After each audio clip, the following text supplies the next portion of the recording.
Ayan, meron po tayo ditong napansin sa gitna ng ilog na parang box.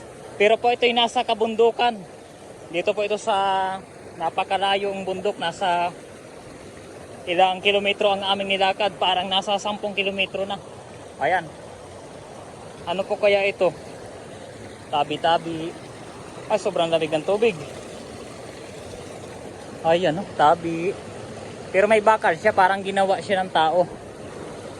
Ano po kaya ito sa palagay nyo? Tabi-tabi po. Grabe oh. Laki. Parang flower base na sobrang laki. Uy, may maganda din parang spot dito. Sarap maligo oh.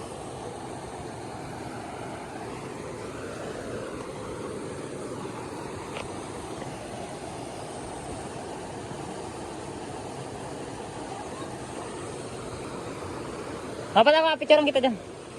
Grabe oh.